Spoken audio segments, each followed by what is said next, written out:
when Eleanor, the doting aunt who had been the family's bedrock for 35 years, hurls the heavy crystal tumbler against the dining room wall and screams, "Your biological mother never wanted you. That's why I took you." The Sunday roast dinner freezes instantly. The platter of roast beef trembles on the table. A silver fork clatters onto the china plate with a sharp ring. Because everyone in that room knew one absolute truth. Eleanor never lost her cool. Eleanor was a saint. But Eleanor wasn't standing there screaming out of jealousy or some fleeting grudge. She was cornered because Hannah, her 25-year-old niece, had just come down from the attic, clutching a dusty old accordion file, proving what no one wanted to admit. The woman who raised her with all the love in the world was not her real mother.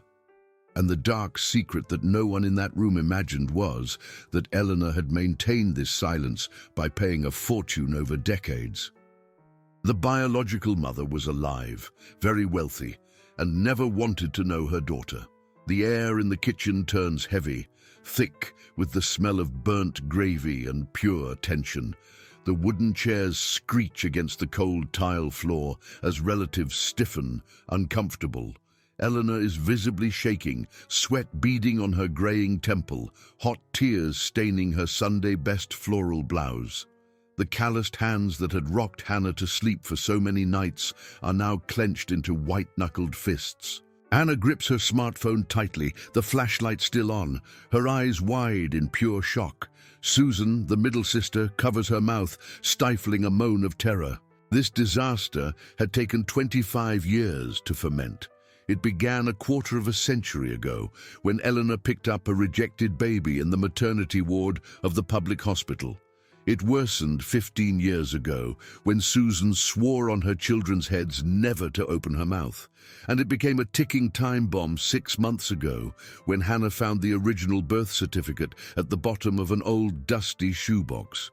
3 moments, 3 crossroads, all leading to this collapse in the middle of the family meal. Susan hugs her own shoulders because she finally understands the weight of the betrayal.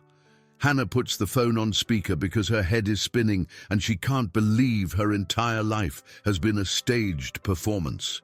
James, the observant nephew, watches in silence from the corner of the room, leaning against the china cabinet, knowing there is nothing left to fix, that the explosion is inevitable.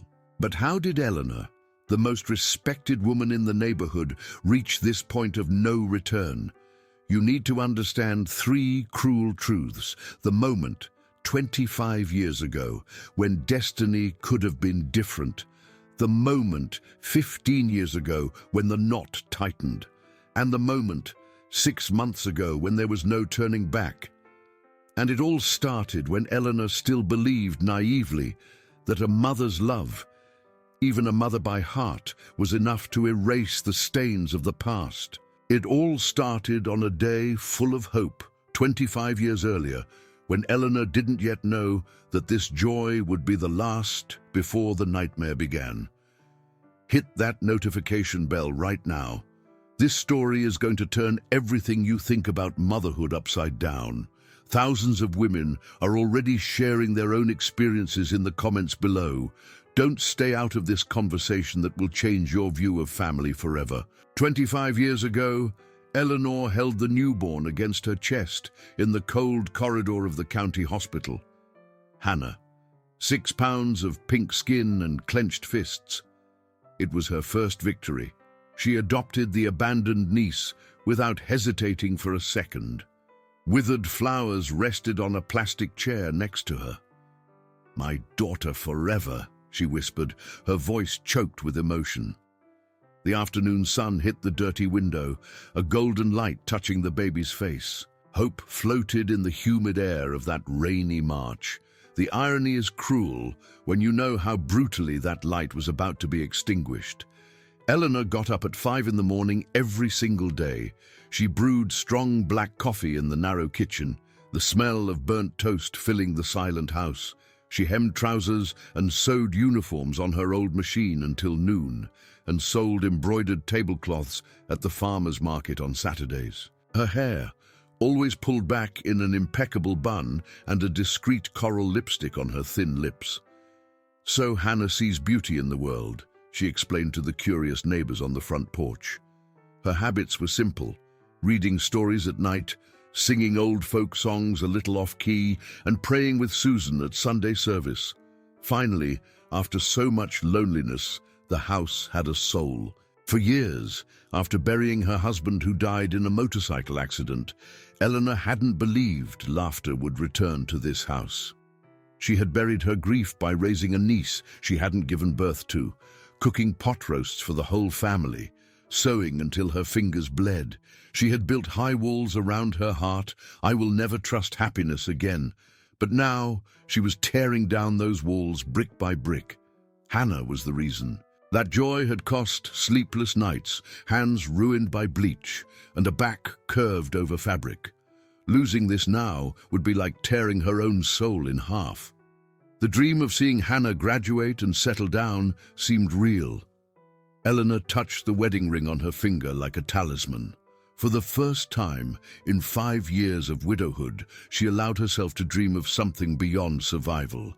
She imagined Hannah as an adult, a doctor, happy.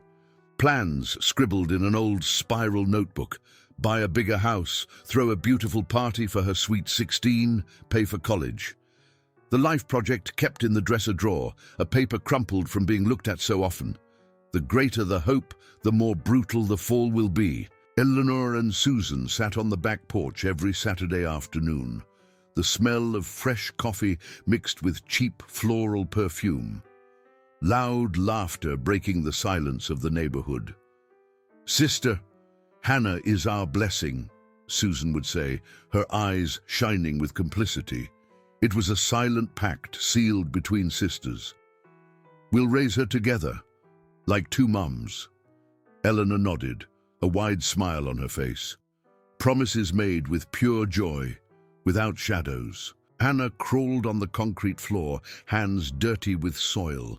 Nothing indicated that the storm was approaching. Absolutely nothing. "Susan, remember when I thought I wouldn't survive Paul's death?"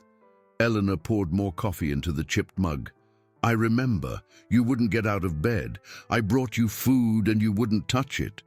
But look at us now. Hannah growing strong, healthy. You saved us, Eleanor.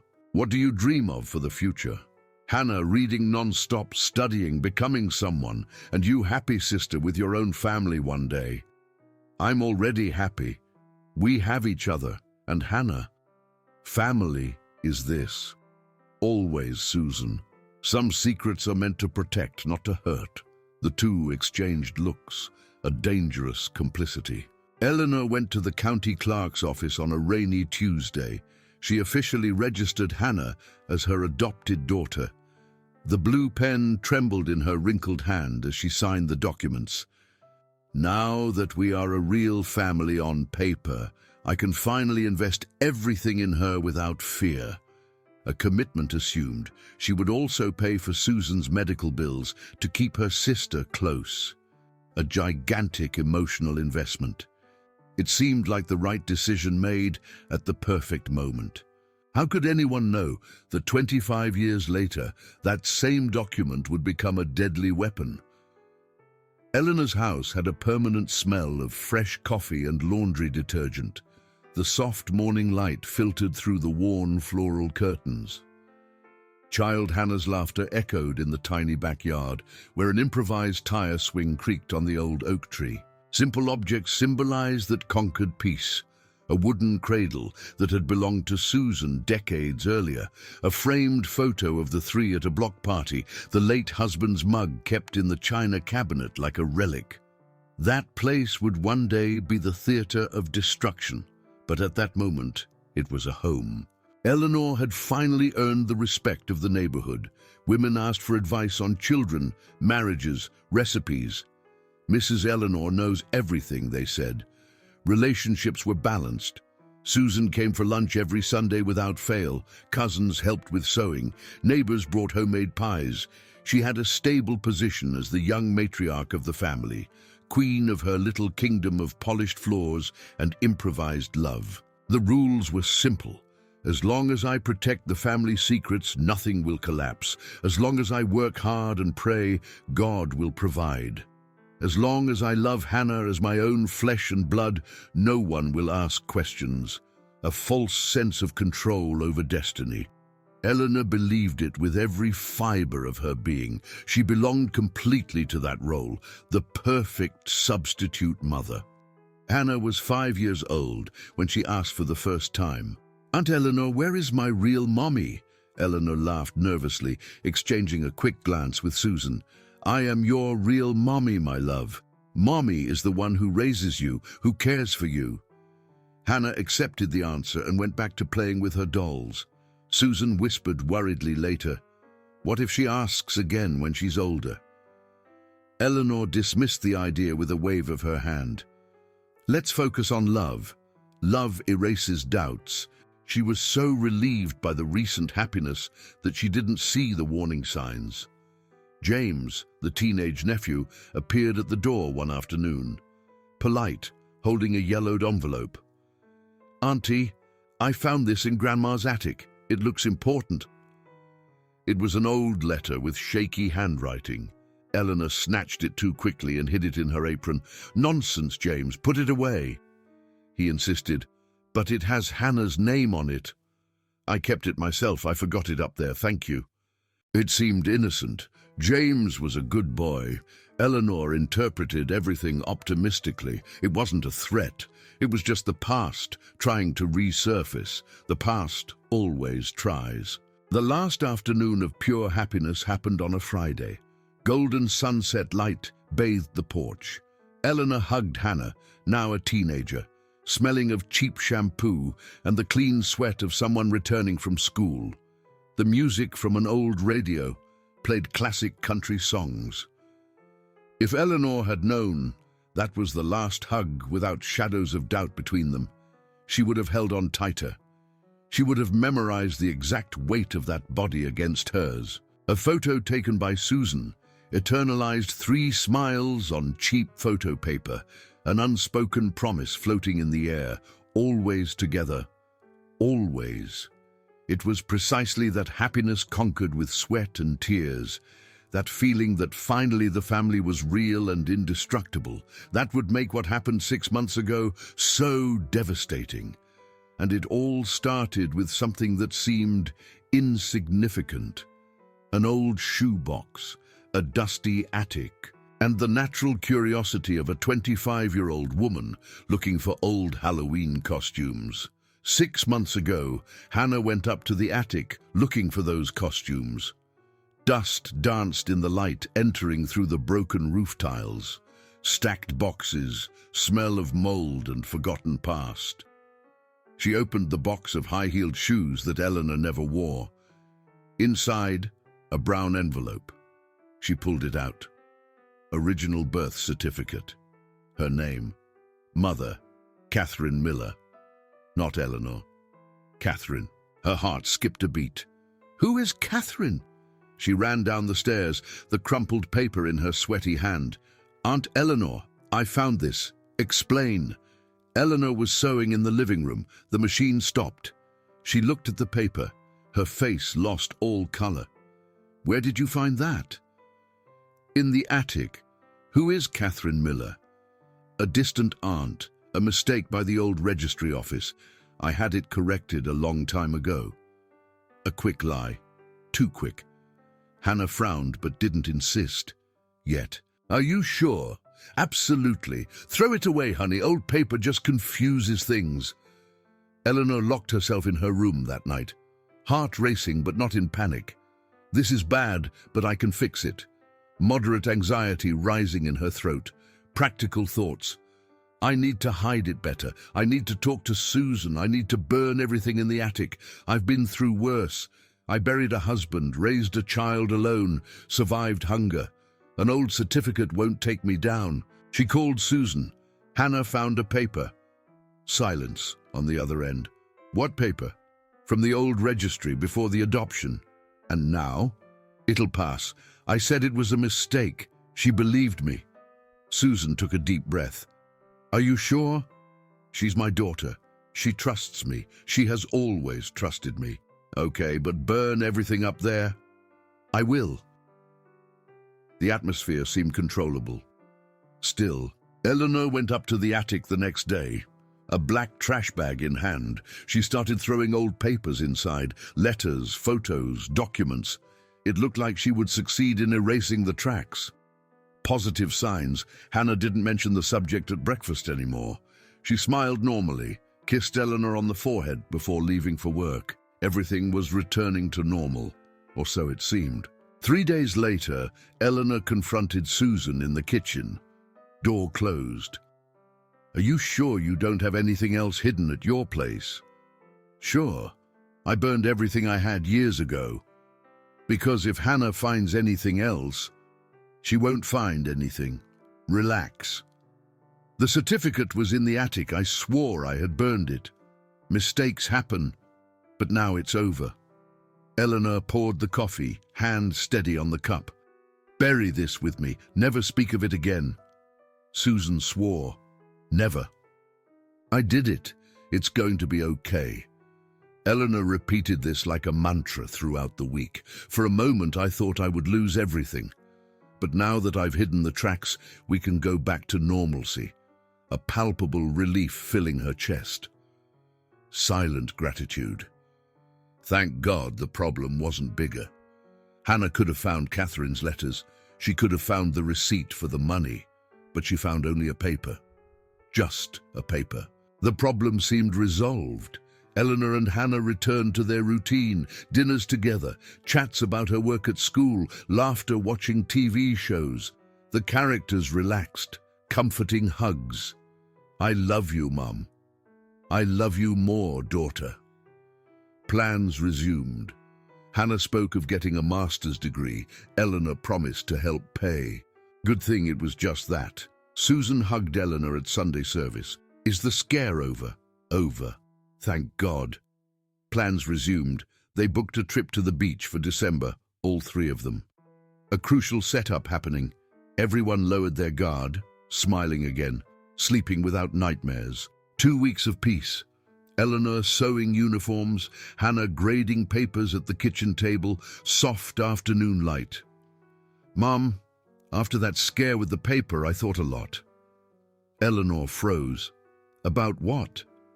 About how lucky I am to have you.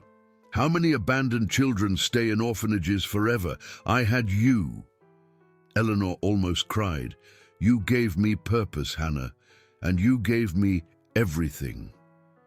A long hug, sensory details flooding the scene, smell of coffee, warmth of the hug, security. Susan visited the following Sunday. She brought a homemade apple pie. How are my favorite girls? Quiet conversations on the porch. Mutual thanks. Thanks for being here when I panic, Susan. Always, sister. That's what family is for. Bonds apparently strengthened by surviving the scare. Susan seemed especially solicitous, helping wash dishes without being asked. Hannah sat next to Eleanor that evening. Mum, can I tell you something? Sure. When I found that paper, I was scared. Scared to discover you weren't my real mother. Eleanor swallowed hard. But then I realized paper doesn't matter. Blood doesn't matter. The one who wakes up at dawn when I have a fever is you. The one who paid for my studies was you. You are my mother. You always have been. Tragic irony, this openness, this renewed trust, would make the future blow even more devastating. Eleanor made a major decision that week. Based on that false security, she planned a big family gathering. I'm going to announce that I'm dividing my inheritance between you two, Hannah and Susan, half for each. A huge emotional investment, a public commitment. She set it for the following Saturday. Invited the whole family, cousins, nephews, brothers-in-law. Now that everything is resolved, we can finally celebrate our true union. Saturday arrived. The house full of people. Tables set in the yard, grill lit, kids running around, loud music. Eleanor in the center, queen of her kingdom. Hannah beside her, smiling. Susan serving soda. James helping flip the meat. No one expected what was coming. Eleanor tapped her glass with a fork. Silence. "Family, thank you for coming. I want to announce something important." Everyone looked. "I've decided to divide my inheritance. The house, the savings, everything. Half for Hannah, half for Susan." Applause. Hannah hugged Eleanor. "Mom, you don't need to." "I do. You are my life." It was then that James approached. He had an envelope in his hand, bigger than the first one. "Aunt Eleanor, sorry to interrupt, but I found more things in Grandma's attic. Before you announce the inheritance, I think Hannah needs to see this." Eleanor's smile froze. "James." "Not now." "Now, yes." He handed the envelope to Hannah in front of everyone. 20 people watching. Hannah opened it. It wasn't a certificate. It was 10 letters, handwritten, signed, Catherine. She read the first one aloud, hands trembling. "My dear sister Eleanor, thank you for accepting to care for the baby I cannot love. I am sending the first payment as agreed. $500 a month until she turns 18, so no one needs to know I abandoned my daughter." The party stopped. The children stopped running. The music continued, but no one heard it. Hannah read louder. "Second letter. Eleanor, I increased the payment to 1,000. My business is growing, but please never tell her about me. I don't want to know her, ever." A physical shock hit Eleanor. Paralysis, legs failing, blurred vision at the edges, total denial gushing from her throat. "No, no, those letters are fake. James, where did you find this?" "In the same place as the certificate. You didn't burn everything, Auntie." Her stomach churned, a bitter taste rising, rapid flashback, the happiness of minutes ago, announcing the inheritance, feeling safe. A brutal contrast with the present terror. Hannah continued reading, voice breaking. "Third letter. Eleanor, did the girl turn 5, sending a birthday bonus, $10,000. Hope it's enough for you to forget I'm the biological mother." Tears streaming down cheeks. Fourth letter.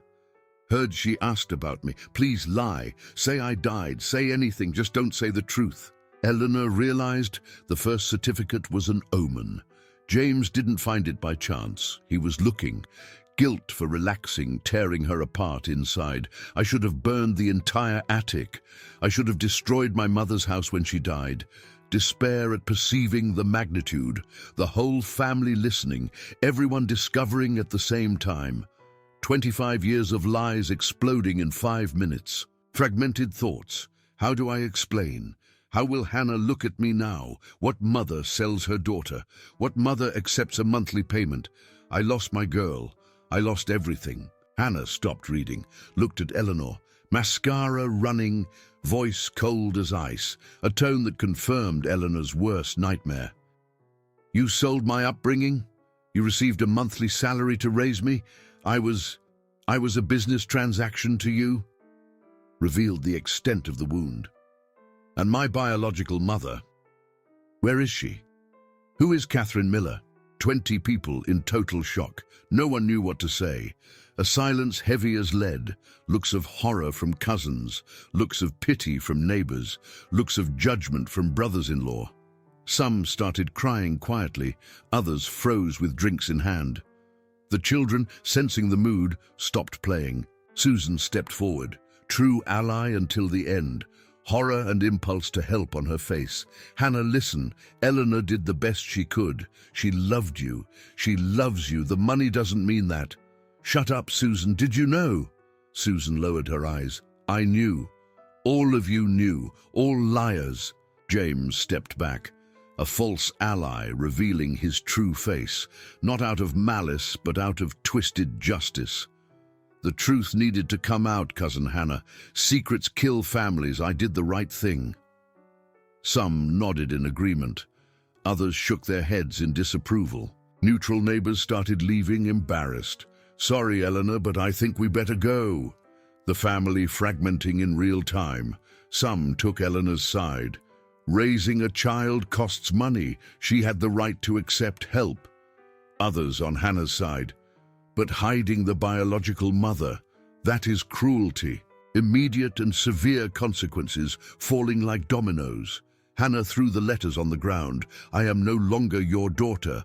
I never was, actually. I was your meal ticket. She left the house screaming, slamming the gate. A car speeding off, tires screeching on asphalt.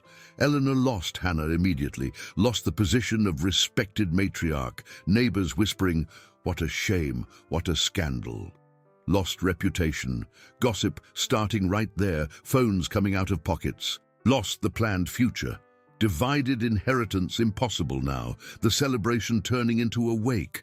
Everything she built threatened or destroyed in 15 minutes. Eleanor fell seated on the chair, face in hands, dry sobs. The family emptying the house in silence. James was the last to leave, looked back without remorse, just the certainty that he did justice. But what Eleanor didn't know was that the destruction was just beginning, because the secret about who Catherine Miller really was would change everything. And in the following weeks, truths buried for 25 years would surface, one after another, each more painful than the last. Tell me in the comments which city you're watching from. Seriously, I read them all and make sure to respond with affection to those who take a moment to comment. The first 48 hours were the worst. Eleanor locked in the house, curtains drawn. Hannah blocked her on everything. Phone, WhatsApp, social media, neighbors whispering on the other side of the fence, trying to process the size of the destruction alone. Practical actions attempted, called Hannah from the landline 20 times, all ignored. Sent a certified letter, returned with the stamp. Recipient refused delivery. Emotional state fragmented. Woke up crying, slept crying, ate without tasting. 25 years ago, Eleanor was in the same room, same bed, same despair. Her older sister, Catherine, had arrived 7 months pregnant. Huge belly, empty eyes. Get this out of me. I don't want to see it. I don't want to know. Home birth, paid midwife, muffled screams. The baby was born purple, crying weakly. Catherine turned her face away. Make it disappear. Eleanor took the child in her arms. So small, so innocent. Years ago, when Catherine rejected baby Hannah, Eleanor felt exactly this, the pain of seeing an innocent being punished for a sin she didn't commit. Cruel parallel. Now Hannah rejected her the same way. Generational abandonment repeating. Back to the present. Eleanor looking at the photo of baby Hannah in the china cabinet. It's happening again. My little girl rejecting me just like Catherine rejected her. Fear growing in her chest. What if the story repeats completely? What if Hannah passes this on to her own children one day? Endless cycle of rejection. Determination born from memory. I won't give up on her. Not again. Even if she hates me for the rest of her life, I won't abandon her. Eleanor went to Susan's house on a Thursday morning, moment of vulnerability, cried at the gate before knocking, wiped her face with the back of her hand, knocked. Susan opened, eyes wide. Come in quick before the neighbors see. They entered, kitchen smelling of fried garlic. Eleanor sat, legs shaking. I need you. I know. But Susan was facing her own dilemma. Her husband, Richard, entered the kitchen with a dark face. Susan, we already talked about this. Not in front of her, Richard. In front of her, yes. Eleanor, you need to understand. My name is also being dragged through the mud. My colleagues at the office are asking if I knew, if I was an accomplice, showed his phone, the neighborhood group exploding with gossip. You're going to burn with her, Susan. Choose me or her. Visible pressure. Susan was also being affected, losing friends at the gym, losing clients at the salon, fear versus conflicting loyalty in her eyes. Eleanor and Susan were left alone when Richard stormed out, slamming the door. The same kitchen where they had coffee 1,000 times. Cruel contrast. Before it was a refuge, now it was a tribunal. Is he right? Asked Eleanor. I don't know. Are you going to abandon me too? Susan held Eleanor's hand. I don't want to, but he is my husband. And I am your sister. Exactly why it hurts. You put me in this position. You made me an accomplice. You accepted to be. Heavy silence. Susan revealed her own problem. I lost 3 clients this week. All cancelled their manicures. One told me to my face, I don't want to be served by a liar. Eleanor felt the guilt crushing her. I destroyed your life too. It wasn't just you. I chose to help, but now I need to choose to survive. Too. Eleanor opened up completely. Extreme vulnerability tearing at her throat. I never told anyone this, but Catherine offered me money right there in the hospital. $50,000 in cash for me to disappear with the baby and never come back. I accepted. I bought our house with blood money. The house where you lived, where we raised Hannah, was paid for with rejection. Voice breaking. My girl was raised in a home built on abandonment. I transformed dirty money into a roof. That's not a crime, it's a sin. Susan offered perspective, but with an uncertain voice. You transform money into love. Sin would have been taking the money and abandoning her in an orphanage. You stayed. You raised her. You loved her. But I hid it. You hid it to protect. Or to protect myself from shame. Question without answer hovering between them. James's perspective was different. He was in his small apartment talking to Hannah, who appeared at the door. How he saw the situation. A family cannot be built on lies. Rotten structures collapse. Better to tear them down quickly. Twisted but consistent internal logic in his head. For James, exposing Eleanor was justified because the lie hurts more than the truth in the long run. Children deserve to know where they come from. Hidden genuine motivation. James was raised without knowing his own father's identity. Single mother who never said who the man was. James searched at 20, found him, was rejected. I'm not your father. Your mother made that up. Deep trauma. Moment of humanity tearing him apart. Fear that Hannah would suffer the same or worse if the truth never came out. Own insecurity projected onto his cousin. I did it for you, Hannah, so you wouldn't live 30 years in a lie like I lived 20. Hannah looked at him with rage. You didn't do it for me. You did it for your conscience, to feel like a vigilante. James lowered his head. Maybe, but the result is the same. Now you know. Eleanor discovered this story via Susan days later. James's backstory. He was also a child of secrets, sought his father, was rejected, never got over it. Confronted with her own error under new light. I did to Hannah what they did to James. I guarded the identity. I caused the same type of wound. Internal conflict exploding. Can have empathy for James's motive, but doesn't excuse the brutal method. Understanding is not forgiving. He could have sought me out in private, talked, given me a chance to reveal it myself. Philosophical dilemma, how to fight against someone whose trauma mirrors yours. James and Eleanor were 2 sides of the same coin, both wounded by secrets, both perpetuating pain unintentionally. The neighborhood exploded. Church WhatsApp group with 120 messages in a day. Gossip spreading fast like fire in dry grass. Eleanor deceived her niece for 25 years. She received a monthly salary. She sold her motherhood.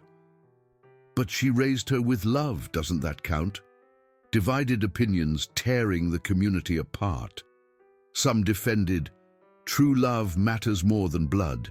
Others condemned, lying about origin is psychological abuse. Echo chamber amplifying judgments. No one in the middle ground. Meanwhile, Eleanor alone at home at night. Psychological impact of public judgment crushing. Couldn't eat. Food turned to ash in her mouth. Couldn't sleep. Brutal insomnia. Eyes burning with fatigue. Couldn't function. Left the sewing machine idle. Missed the delivery deadline. Objects around that brought comfort now mocked cruelly. The cradle kept in the bedroom accused. Photos on the wall lied. Mother's Day gifts became evidence of fraud.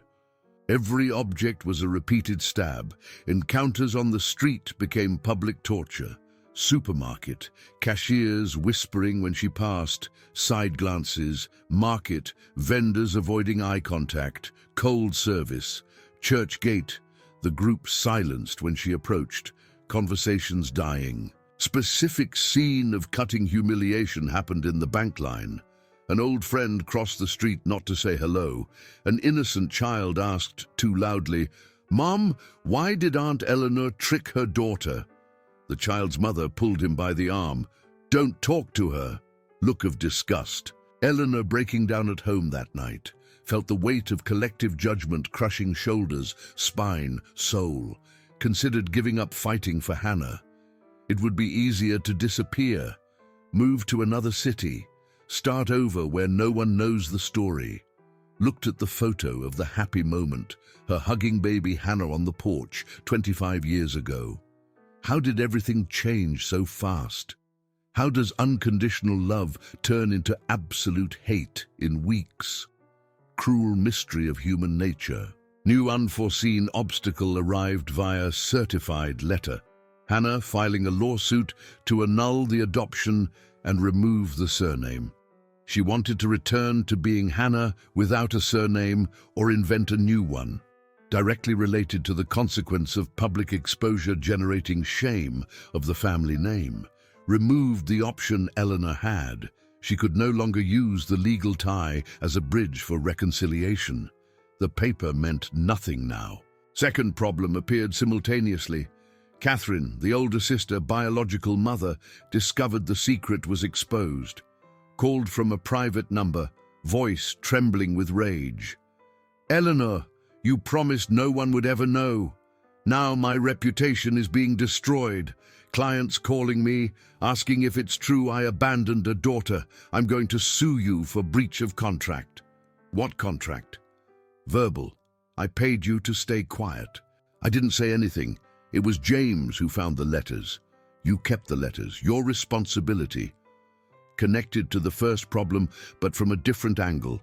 Eleanor having to fight on multiple fronts, Hannah suing on one side, Catherine threatening on the other. Tightness in chest, without air, without exit. Genuine moral dilemma tearing Eleanor in half. Impossible choice between two absolute values. Option A, publicly reveal that Catherine is the biological mother, save the relationship with Hannah by showing she protected a painful secret. Tell about the rape that generated the pregnancy, but lose Catherine permanently and destroy her sister's reputation in the job market. Option B, keep Catherine's secret, save her sister from public shame, honor the original agreement, but lose any chance with Hannah, who would continue thinking Eleanor acted out of greed. Both important, sister of blood versus daughter of heart, both with a cost too high. There was no right answer. There was no third path. Eleanor tried to find a third option all week. Desperate attempt, convinced Catherine to reveal herself voluntarily to Hannah, offering total emotional support. "I'll go with you. We explain together about the rape, about the trauma. Hannah will understand." Confronted Catherine personally in her fancy office, failed because the situation was genuinely impossible. Catherine refused brutally, banging on the desk. "I prefer you be hated forever than my name be stained. I built an empire. I have employees, investors, reputation. You have nothing to lose." Worsens both situations by trying. Catherine now cut Eleanor off too. "Don't call me anymore. Don't show up here. To me, you are dead." Despair at realizing she can't win completely. She can't save everyone. She will have to choose who to lose, Hannah or Catherine, daughter or sister, past or future. Flashback of 24 years ago under new light. Scene Eleanor didn't witness. Susan and Catherine in secret conversation at a cafe. Susan, "I keep the secret and help Eleanor keep it too. But you pay me every month." Catherine, "How much?" 500. Deal. Handshake. Commerce of silence sealed.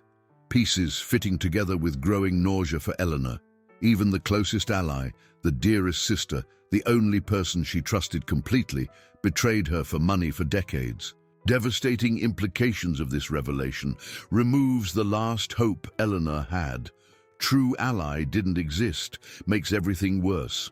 Now, she was completely alone in the world. Susan wasn't an ally, she was another antagonist in disguise. More complicated still, if Hannah discovers this, she will hate the entire family, not just Eleanor. She will cut ties with all, entire family tree poisoned. But despite the painful revelation about Susan, it offered a possible path, genuine but complicated hope. Eleanor could use this information as a weapon, expose Susan and Catherine simultaneously, show Hannah she was just a piece in a larger corrupt system. It wasn't just me, it was 3 sisters. I raised you, but Susan hid the truth for money and Catherine paid everyone. Path requires immense sacrifice. Destroy sisters biologically, blow up the entire family nucleus, burn bridges permanently. Eleanor saw the possibility trembling, held the letter in her hand. To save my daughter, I will have to destroy my sisters. To clear my name, I will have to dirty theirs. Seed planted for the final decision. Sacrifice the family of blood to recover the family of heart. But Eleanor didn't know that the truth about Catherine was about to destroy even this last hope. And in 24 hours, when Hannah turned on the speakerphone during the final discussion in the living room, everything would crumble in a way neither Eleanor nor Catherine could predict. If this story is moving you, you're not alone. Leave your city in the comment and see how many women from your region are also here, strengthening each other. James appeared at Eleanor's door on a rainy Tuesday, against all expectations. Red eyes, apology in his throat. "Auntie, I went too far. I need to fix this." Eleanor opened the door suspicious. "How?" "I'll help you. I have information." Offered a folded paper, Catherine's updated address, copy of bank statements proving Susan also received money for years, genuinely positive, not a trap, real regret stamped on the young face. Eleanor breathed for the first time in 3 weeks, oxygen entering deep into lungs, tears of relief running warm. Maybe it's still possible to fix part of this. Body relaxing accumulated tension, curved shoulders straightening, jaw unlocking. Small but real smile appearing at the corner of her mouth as she put the paper in her skirt pocket. Comforting hug happening right there on the doorstep. James hugged her tight. "I knew you would manage to make me understand, Auntie. You were always the strongest of all of us." Eleanor making a plan based on this new information over the following days. Was going to confront Catherine and Susan together in a room, force-recorded confession on video. Show Hannah later. Animated conversation by phone with a lawyer she knew from church. "Mrs. Eleanor, with these proofs you can reverse the situation. Annulment processes can be contested. Practical details being organized in notebook. Set meeting for the following Saturday at her own house. Time, 3 p.m. Would invite Catherine with false pretext. Susan would already be there. Tone of voice, determined but hopeful. Light at the end of the tunnel finally visible. Moment of cautious happiness taking over. Wasn't naivety because Eleanor knew it would be hard, but happiness was real and palpable. I don't want to get too excited, but for the first time in weeks, I can imagine a future. Allowing herself to visualize victory. Hannah watching the confession video, tears flowing, understanding finally, apologizing, hugging her. Mentioned future again out loud to James. When Hannah comes back, I'll make that chocolate cake with frosting she loves since she was a kid. Saturday arrived. Plans started working better than expected. Eleanor managed to gather Catherine and Susan in the same room using separate excuses. Catherine came because Eleanor said she was going to sign a waiver for any future inheritance. Susan came because Eleanor asked for emotional support. First stage successful. Both seated on the living room sofa when they realized the trap. Eleanor standing, phone in hand, recording. "Nobody leaves until we speak the truth." Catherine and Susan recoiled physically when they saw bank statements scattered on the table. James and lawyer as witnesses in the background, Eleanor assuming control of the narrative for the first time in weeks. Catherine broke first, external validation starting. Okay, I paid. I paid for you to raise my daughter because I couldn't look at her. Apologies flowing. I should have sought therapy, should have faced the trauma, but I chose to run. Susan still resisted but visible nervousness, sweating hands, shifting eyes, lawyer previously neutral becoming ally. Mrs. Eleanor, you have a strong case here. These confessions change everything. Sensation of tide turning in Eleanor's favor after weeks drowning. For the first time, Eleanor genuinely believed she was going to win, not just recover Hannah, but also clear her name publicly. Mental conversation about what she would do after this ends. I'll ask Hannah for a symbolic adoption again, renew maternal vows, this time without lies. Future plans mentioned out loud to lawyer. When this video gets into Hannah's hands, she'll understand I was a victim too. Victim of a sick family system. Reconnection with original dream. United family, but now built on truth and transparency. When this ends, I'll be her mother officially in the soul, without lying papers. Called old church friend, it's almost over. Soon I can return with my head held high. Set up for destruction happening without Eleanor knowing. James, thinking he was helping even more, texted Hannah, "Cousin, come to Aunt Eleanor's house now. You're going to hear the final truth. All the pieces will fit." Hannah, who spent weeks avoiding everything related to family, decided to go armed emotionally, prepared for final confrontation, ready to cut ties definitely. Hannah arriving in Uber, walking upstairs, hearing heated voices through open window. Audience doesn't know this yet. Hannah standing at door while Eleanor records confession. Last scene of hope, Eleanor smiling at phone camera, recording Catherine saying, "I never wanted that baby. It was my mistake, not yours." Lowering emotional defenses because she thought she had already won. "Now I have proof for my daughter. She will forgive me." Hannah opened the living room door at the worst possible moment, entered in the middle of the recording, heard only a phrase out of context. Heard Catherine saying, "I never wanted that baby," but didn't hear the complete confession about the origin of the pregnancy, didn't hear explanation about trauma, didn't hear Catherine admitting to being biological mother. Hannah interpreted as Eleanor forcing false confessions, coercing elderly sisters under threat. Worse still, Hannah, prepared for war, turned on speakerphone for her lawyer, the one she hired for annulment process. Male voice coming out of phone, "Miss Hannah, if we manage to prove witness coercion, the adoption can be annulled and Mrs. Eleanor can answer criminally for extortion." Lawyer didn't know context. Hannah didn't know she was sabotaging only chance of reconciliation. Happened suddenly and violently, brutal twist.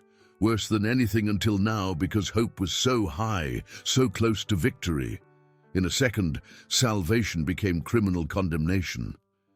Eleanor froze, phone falling from hand. Catherine and Susan took advantage of confusion to flee through back door. James tried to explain, but Hannah didn't listen, just screamed, "You're recording forced confessions now? Did you turn into a real criminal?" Worst collapse until now. Wasn't just fear or anger inside Eleanor anymore. It was total and complete giving up, surrender. Eleanor fell literally. Knees gave way, body hit table corner, physical pain adding to emotional. Uncontrollable crying coming from stomach, sobs tearing throat. "I can't take it anymore. I can't do this anymore." Closed eyes wishing to disappear physically. Didn't think of suicide but thought of fleeing forever. "I want to vanish. Go to a place where no one knows me. Leave Hannah in peace finally." Hands trembling so much she couldn't hold anything. Even James, most faithful ally at this point, couldn't reach her. Eleanor pushed him with surprising force.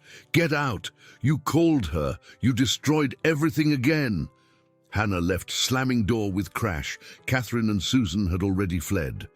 Protagonist closed herself completely, dragged herself to bedroom, locked door from inside, alone physically and emotionally for first time in life. Refused help, refused to talk. Lawyer knocked on door for half hour. Eleanor didn't answer. James begged from outside. Nothing. Scene of her alone in literal darkness. Turned off light, closed curtains, lay on cold ceramic floor, hugged own knees in fetal position. Eleanor alone in dark for hours, brutal and honest recognition being born from silence. I caused part of this, not the initial lie because that was to protect innocent baby, but the way I carried the lie, with shame, with fear, like a heavy burden. I spent 25 years acting like guilty of crime, so Hannah treats me like criminal. Admission of judgment error. If I had told Hannah at 18, with love and preparation, instead of letting her discover in scandal at 25. Cried for Hannah there on floor. My daughter deserved gentle truth delivered with care, not public trauma served with betrayal. Didn't excuse Catherine nor Susan, but accepted own imperfection in chosen protection method. Eleanor's mother, deceased 10 years ago, appeared in dream that night. Memory or exhaustion hallucination.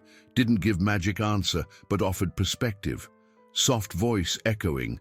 Daughter, you're asking wrong question. It's not about how I get Hannah to forgive me. It's about how I help Hannah heal, even if she never forgives me. Offered new way to see situation. True love doesn't demand reciprocity to be real and valid. Mother continues being mother, even when child rejects. Eleanor remembered why she adopted Hannah 25 years ago. Wasn't for herself, because she was happy alone after overcoming grief. Was because innocent baby needed someone. I can give up on me. I can give up being called mom. But I cannot give up acting like a mom, protecting her even from afar, even in silence. Reconnection with true maternal purpose. Motherhood isn't possession, it's service. Decision without return taken there on cold floor at 4 a.m. But decision wasn't victorious, didn't promise to recover Hannah, was sacrificial and painful. I'm going to do this. I'm going to tell complete truth to Hannah. Who is Catherine? Who is Susan? Why I hid, how much I received, where I spent every cent. Accepts impossible cost. But I know I'll lose both sisters forever. And probably Hannah too. Chooses between fundamental values. Save conscience and give autonomy to Hannah to decide with complete information versus lose entire biological family and family of heart. Makes peace with permanent loss. Plan established with clarity. Handwritten letter of 15 pages explaining everything without omitting anything to be delivered via James, without expecting answer. And it was then that Eleanor did what no one expected. Didn't try to win everything back, didn't try to justify herself or look like victim. Chose to give Hannah complete and naked truth, even knowing that truth would bury her alive in everyone's perception. The final confrontation was about to start, and this time there wouldn't be complete happy ending, just necessary and honest ending. Eleanor woke up at 5 a.m. determined. Sat at kitchen table where she drank coffee with Hannah 1,000 times, blue pen in hand, same one she used to sign report card, yellowed paper from old pad that belonged to husband. Acts with purpose, but not joy. Every word would cost something precious. Determination mixed with deep sadness. Tears, blurred ink, needed to rewrite whole sections. First page started at 5:15. Confession about Catherine being biological mother, handwriting shaky but legible. Hannah, your real mother is named Catherine Miller. She is my older sister. She was 32 when she got pregnant. Upon writing Catherine's name for first time on paper, Eleanor knew she was losing sister forever. Second page came harder. Explanation about rape that generated pregnancy. Painful details. Catherine coming home torn, bleeding, screaming. Third page, cost 40 minutes.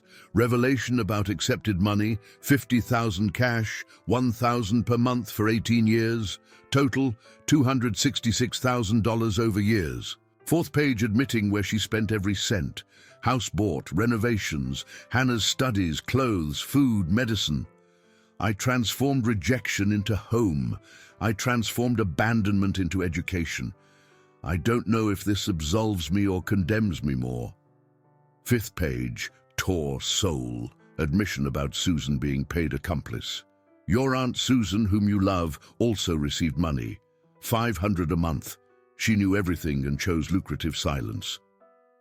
Upon exposing Susan, Eleanor lost last ally remaining. Sixth page, explained decisions taken. I hid because I thought protecting you from pain was worth more than giving you truth. I was wrong.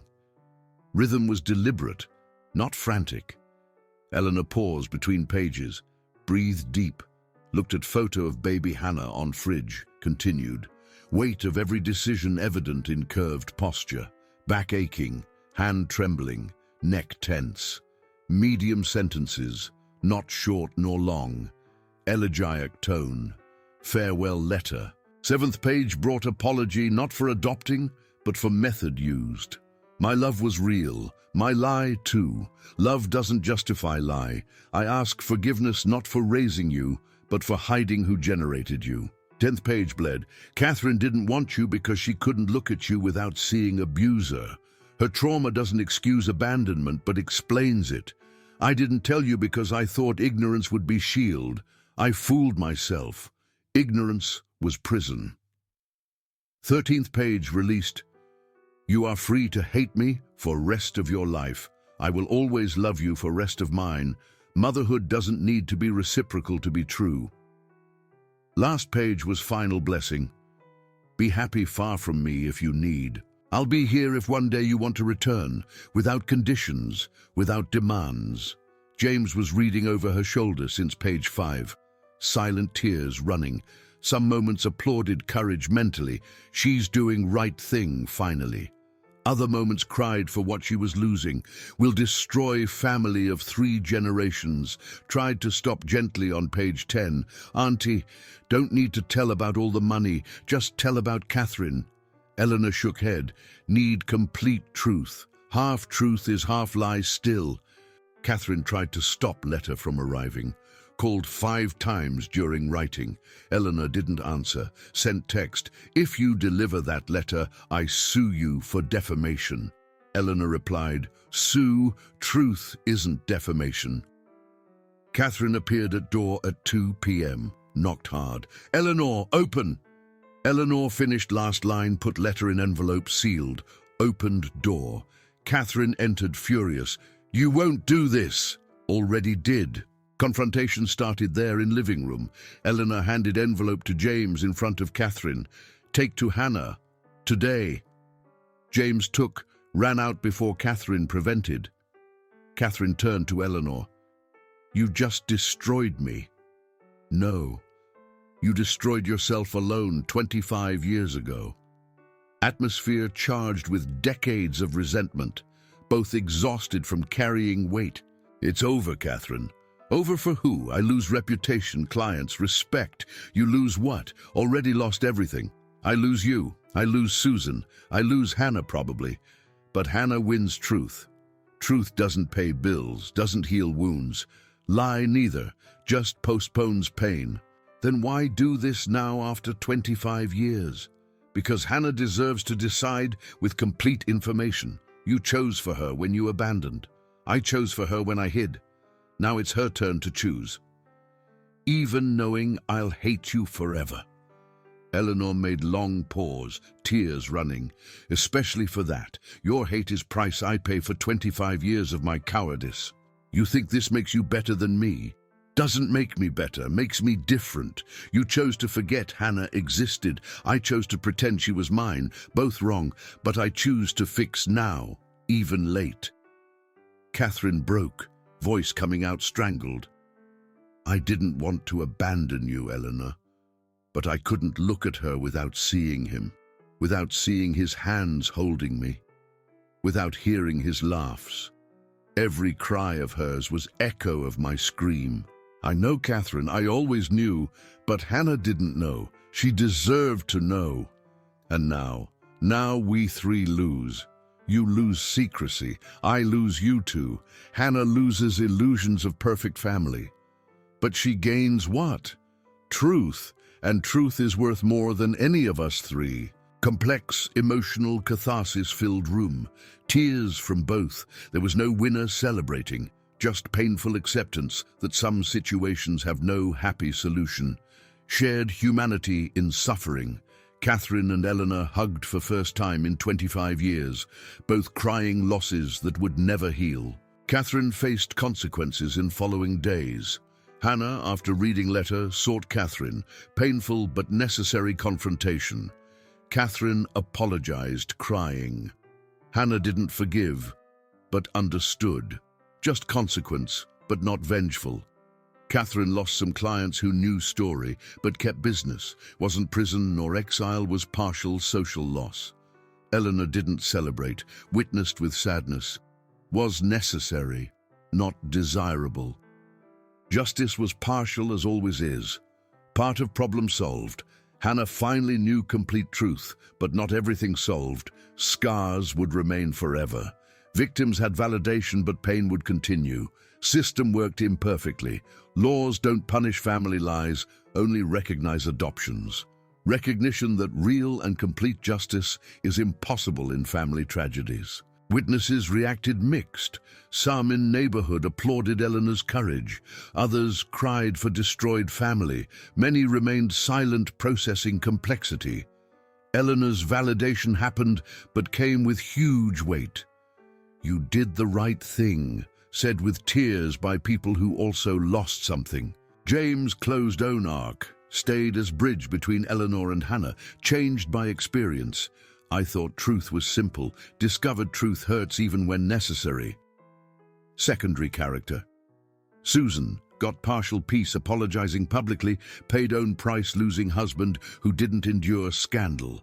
Catherine followed different path, entered therapy finally, learned lesson, but would carry scar of having abandoned daughter.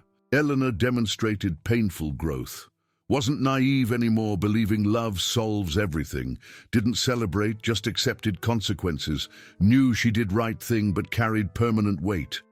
Growing hurts, choosing hurts, living hurts, but worth it because alternative is dying inside in lie. Public recognition happened in silent form. Church community recognized her sacrifice, but recognition was respectful, not festive.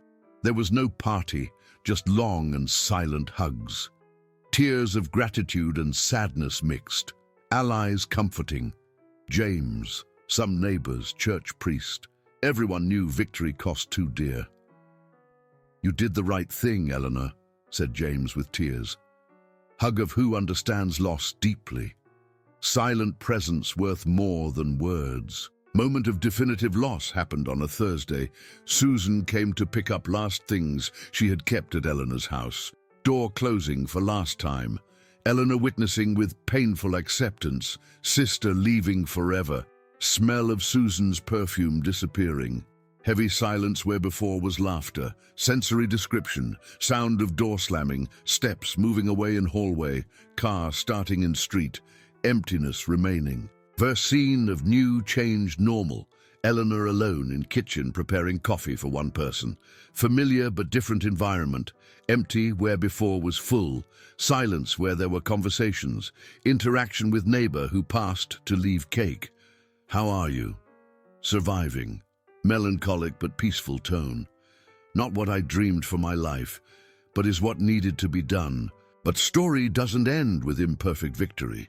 Because 6 months later, Eleanor was still learning to live with choices she made and scars she would carry forever. 6 months later, Eleanor woke up at 5 a.m. still, strong black coffee in same kitchen, but now drank alone.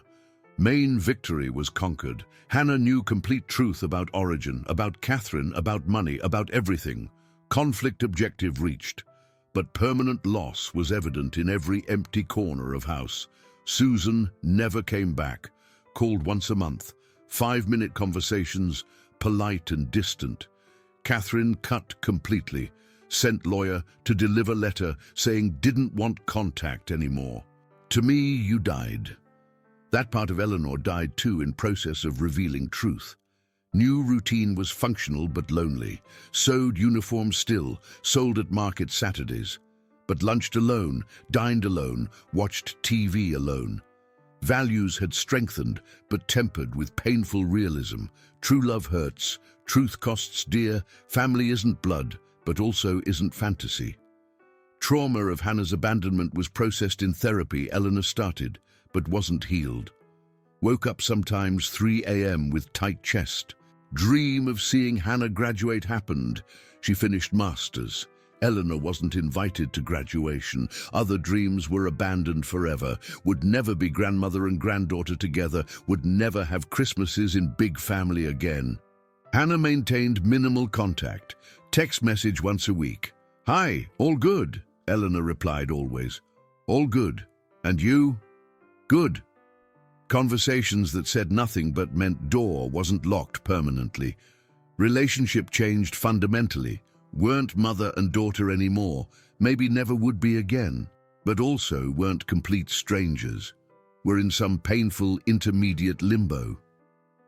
Hannah and Eleanor still talked, but not like before. Some things once broken can be glued, but cracks always appear under right light. James found partial peace, continued visiting Eleanor every Sunday, brought ready lunch, ate together in silence sometimes, paid own price. His family also broke with revelations, but learned that truth without compassion is cruelty disguised as justice. Catherine followed completely different path, moved city, restarted far away. Learned lesson but with scar no one saw. Guilt of having abandoned Hannah chased her in weekly therapy. Susan disappeared from circle, divorced, moved state, blocked everyone. Permanent loss. Eleanor's internal changes were visible in daily actions. Acted now fundamentally different, more honest until pain. Didn't lie anymore, even to spare feelings. Clear boundaries. I don't accept crumbs of affection. Either want me in life or not. Didn't seek neighborhood approval anymore like sought in beginning. Found peace in something smaller but more real. Self-acceptance. Did best I could with tools I had. Wasn't perfect, was human. Moment that represented costly transformation happened on a Sunday afternoon. Eleanor returned to same place as beginning. Dining room where everything exploded 6 months ago. James had organized small dinner. Just him, Eleanor, and surprisingly, Hannah accepted to come. Direct reference to beginning. Same room, same table. But answer was completely different now. There was no scream, there was no broken glass, there were no accusations. And environment was changed. Smaller table, just 3 plates, heavy silence but not hostile. Was it worth it? Hannah asked, looking at plate. Eleanor made long pause, choosing words with care. Wrong questions deserve honest answers. Don't know if worth it. Truth cost everything I had, but was necessary. You deserved it. And you? How are you? Different, forever different from who I was. Better? Eleanor thought, drank water. Truer. Don't know if better. More whole in lie or more broken in truth. Chose broken and true. Bittersweet poetic image. Through window, Eleanor saw flower growing in concrete crack of backyard. Not forced, arose naturally during silence. Life insisting even in destruction. Complex, genuine emotion filling chest. Wasn't just happiness of having Hannah there. Wasn't just sadness of everything lost. Were both simultaneously. Tear followed by small smile when Hannah took more food. Smile with sad eyes when James told joke and no one laughed. Eleanor was in peace, not happy exactly, but in peace with who became and choices made. Eleanor's story doesn't teach everything is fine in end. Teaches that sometimes doing right thing costs absolutely everything you have. And still continues being right thing, because alternative is dying alive in lie. Teaches that true courage isn't absence of fear, It's choosing what matters, even knowing with certainty you'll lose something you love desperately. Teaches that real justice rarely is complete or satisfying, but partial justice still is infinitely better than comfortable injustice. Teaches that growing means losing versions of ourselves we loved and learning painfully to love who we become in process. How many of us have already made impossible choices in life? Chose to protect child, but lost marriage in process. Chose truth, but lost financial security. Chose dignity, but lost entire community. Eleanor's story reminds us these choices don't make us passive victims of destiny, make us active survivors.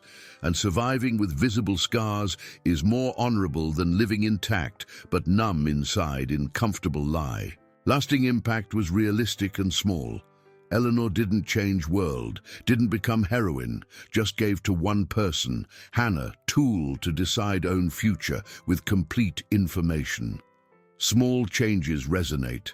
Hannah started therapy processing trauma, something wouldn't do living in comfortable lie. James learned justice needs compassion.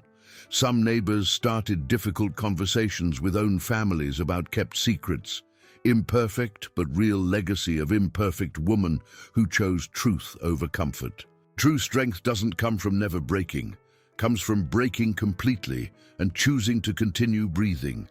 Not naive happiness of who never suffered, is wisdom bought with pain, paid in emotional blood, conquered in sleepless nights. Strength of who survived storm, not of who never saw rain. You don't need to be whole to be strong. Sometimes broken, mended, scarred are strongest of all, because know what is falling and getting up. And you, have you already had to choose between two things you loved, knowing you'd lose one forever? Have you already done right thing knowing with absolute certainty you'd lose something precious? Have you already carried scar no one sees but you feel piercing every day? You are not alone in this pain. Share your story of difficult choices in comments. Not perfect victories of Instagram, the real ones, the bittersweet ones. Those that cost something you still miss every day. Other women need to know desperately they are not only ones with invisible scars in soul. Subscribe to channel and leave your like. Next week, story of Mrs. Amelia, 63 years, who discovered deceased husband's secret and had to choose between his memory and children's future. Remember always, you don't need to be whole to be strong. Your scars prove you survived, and surviving is already victory. See you soon.